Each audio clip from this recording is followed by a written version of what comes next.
Hello అండి. ఇప్పుడు మీకు ఇక్కడ 2 బుక్స్ అయితే కనిపిస్తున్నాయి కదండీ. ఆల్రెడీ మీకు బాల సంజీవని యాప్‌లో ఈసీసీఈ మాడ్యూల్‌లో పిల్లవాని యొక్క డేటాని ఏ విధంగా ఎంటర్ చేయాలనేది మనం చూసాం కదండీ. అది త్రూ ఆన్‌లైన్‌లో మనం డేటాని అయితే ఎంటర్ చేసాము.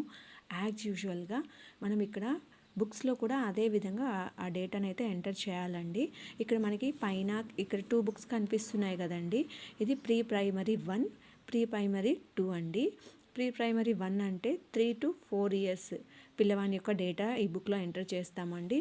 4 to 5 ఇయర్స్ పిల్లవాని యొక్క డేటాని అయితే ఈ బుక్లో ఎంటర్ చేస్తాము. ఇది PP1, ఇది PP2 పిల్లవాని యొక్క డేటాని ఎంటర్ చేసే బుక్స్ అండి. వన్స్ మనం ఫస్ట్ ఒకసారి PP1 బుక్ అయితే ఓపెన్ చేస్తున్నాను.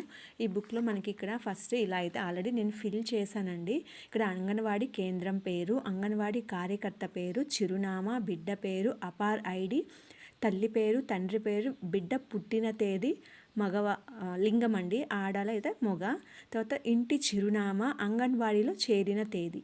ఈ డేటా అంతా మనం ఇక్కడ ఫిల్ చేస్తామండి. తర్వాత అంగన్వాడీ నుండి విద్య పూర్తి చేసుకున్న తేదీ, అది 5 ఇయర్స్ కంప్లీట్ అయిపోయిన తర్వాత అతను మన స్కూల్ నుంచి వెళ్ళిపోతాడు కదండి, ఆ రోజు అక్కడ డేటా అయితే వేస్తాము.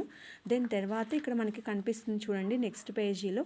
ఇక్కడ మనం అక్కడ ఎట్లా అయితే మనము ఆన్లైన్లో డేటా ఎంటర్ చేసామో సేమ్ అవే ప్రాసెస్ ఇక్కడ ఉంటుందండి. శారీరక మరియు కండరాల అభివృద్ధి, మేధాభివృద్ధి, భాషాభివృద్ధి, గణితాభివృద్ధి, ఇట్లా అన్నీ ఉంటాయండి. ఇక్కడ సాంఘిక మరియు భావోద్వేగాభివృద్ధి, ఇట్లా అన్నీ మనకి కనిపిస్తూ ఉంటాయి.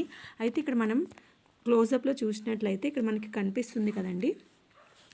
ఇక్కడ మొదటి అంచెనా, రెండవ అంచెనా, మూడవ అంచెనా, నాలుగవ అంచెనా. మొదటి అంచనా అంటే ఏంటి అంటే జూన్ నుంచి ఆగస్టు వరకు పిల్లవాని యొక్క అభివృద్ధి ఏ రకంగా ఉంది. ఇక్కడ మనకి క్వశ్చన్స్ కనిపిస్తున్నాయండి, 9 క్వశ్చన్స్. ఆ క్వశ్చన్స్ బేస్ చేసుకొని ఆ 3 monthsలో వాడి యొక్క డెవలప్మెంట్ ఎట్లా ఉంది, ఏ అయితే ఏ, బి అయితే బి, సి అయితే సి. బాగా యాక్టివిటీ చేయగలుగుతుంటే ఇక్కడ ఏ వేస్తామండి. సరిగ్గా టీచర్ హెల్ప్ కావాలనుకుంటే బి వేస్తాము.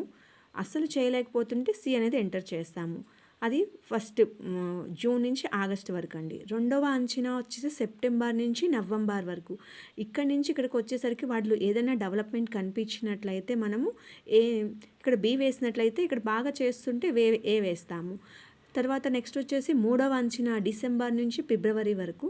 ఇక్కడ కూడా వాడి యొక్క డెవలప్మెంట్ అనేది బాగుందా, లేకపోతే అట్లాగే ఉన్నాడా, అసలు చేయలేకపోతున్నాడా అనేది బేస్ చేసుకొని ఏబిసి అనేది ఇక్కడైతే ఎంటర్ చేస్తామండి ఫిబ్రవరి వరకు. నాలుగో అంచనా వచ్చేసి మార్చి నుంచి మే వరకు అండి.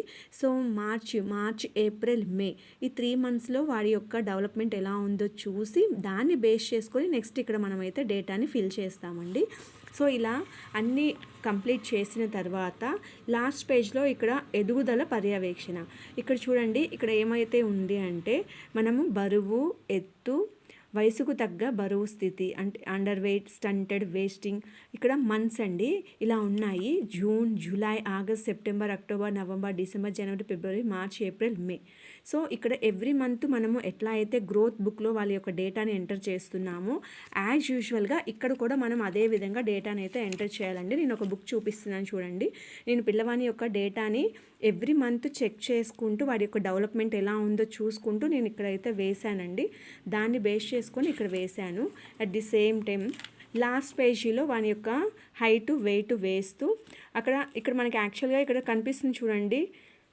నార్మల్గా ఉంటే వెయిట్ గ్రీన్ కలర్, కొంచెం ఎల్లోయిష్గా ఉంటే అంటే కొంచెం బరువు తక్కువగా ఉంటే ఎల్లో, మరీ ఎక్కువగా ఉంటే రెడ్ కలర్. సో ఇలాంటి స్టిక్కర్స్ ఇక్కడ అంటించమని చెప్పారండి. సో నా దగ్గర అది అవైలబుల్గా లేక ఇట్లా అయితే చేశాను. ఈ విధంగా వాళ్ళ యొక్క హైటు, వెయిట్ ఎంటర్ చేయాలి. వేస్టెడా, స్టంటెడా, అండర్ వెయిట్లో ఉన్నాడో చూసుకొని దాన్ని కూడా ఇక్కడ మనం ఇలా అయితే టిక్ చేసుకుంటూ మనం డేటాను అయితే ఇక్కడ ఫిల్ చేస్తామండి. ఈ రకంగా బుక్స్ని అయితే మనము రాయాల్సి ఉంటుంది. సో ఏ విధంగా అయితే ఆన్లైన్లో ఎంటర్ చేసామో అదే విధంగా సేమ్ డేటాని PP1 అండ్ PP2 బుక్స్లో కూడా మనము డేటాని ఎంటర్ చేయాలండి. సో ఈ విధంగా అయితే బుక్స్ని మనం ఫిల్ చేయాల్సి ఉంటుంది. Thank you.